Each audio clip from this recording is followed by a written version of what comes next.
വേദപ്രയാഗ് മീഡിയയിലേക്ക് സുസ്വാഗതം. സ്വാമിയേ ശരണമയ്യപ്പ.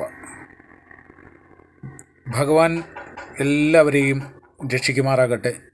കലിയുഗവരദനായ അയ്യപ്പസ്വാമിയെ കാണുവാനായിട്ട് എല്ലാവർക്കും അനുഗ്രഹം കിട്ടട്ടെ. 41 ഉത്സവസമൃദ്ധമായ ആഘോഷങ്ങൾ കഴിഞ്ഞു. അതിനുശേഷം അതോടൊപ്പം രാജ്യത്തിൻ്റെ ഭാഗധേയം നിർണ്ണയിക്കുന്ന രീതിയിലുള്ള സംസ്ഥാനത്തിലെ തിരഞ്ഞെടുപ്പും കഴിഞ്ഞു. ഭഗവാനെ ദ്രോഹിച്ച ആളുകൾക്ക് കണക്കറ്റ് പണി ഭഗവാൻ കൊടുക്കുകയും ചെയ്തു. ഒത്തിരി ആളുകൾ ജയിലിലേക്ക് പോയിക്കൊണ്ടിരിക്കുന്ന അവസ്ഥയാണ് നിലവിൽ അയ്യപ്പസ്വാമി കൊടുത്തിരിക്കുന്നത്.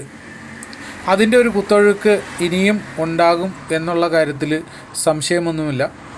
അത് അങ്ങനെ തന്നെ നടക്കും. അതാണ് നിയോഗം. അത് കഴിഞ്ഞ കാല അനുഭവങ്ങൾ എടുത്ത് പരിശോധിച്ച് കഴിഞ്ഞാൽ അയ്യപ്പസ്വാമിയുടെ ഒരു സ്വഭാവ രീതി അങ്ങനെയാണ് എന്നറിയാം.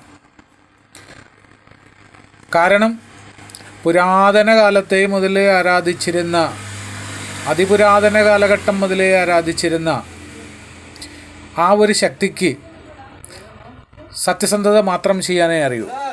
ദുഷ്ടന്മാരുടെ മേളിലേക്ക് ആ കൈകൾ പതിക്കുന്നത് ഇടിമുഴക്കത്തോടു കൂടിയായിരിക്കും. ധർമ്മത്തിന് വേണ്ടി എന്നും നിലനിന്നിട്ടുള്ള ശബരിമലയിലെ ആ ഒരു ശക്തി ഇപ്പോഴും അത് തന്നെ ചെയ്തു. അതുതന്നെയാണ് നമ്മൾ കണ്ടുകൊണ്ടിരിക്കുന്നതും കേരളം കാണുന്നതും.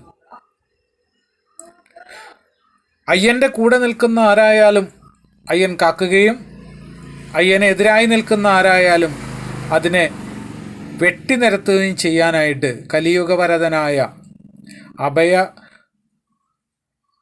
അഭയകേന്ദ്രമായ സാധുക്കൾക്ക് ആശ്രയമേകുന്ന ഭഗവാൻ അതിന് മുന്നിട്ടിറങ്ങുക തന്നെ ചെയ്യും. യാതൊരുവിധ സംശയങ്ങളുമില്ല. ഇതെല്ലാം കണ്ട് നമ്മൾ വെറും കാഴ്ചക്കാരായി അദ്ദേഹത്തോട് പ്രാർത്ഥിച്ചിരിക്കുക എന്നൊരൊറ്റ കാര്യം മാത്രമേ നമുക്ക് ചെയ്യേണ്ട ആവശ്യമുള്ളൂ.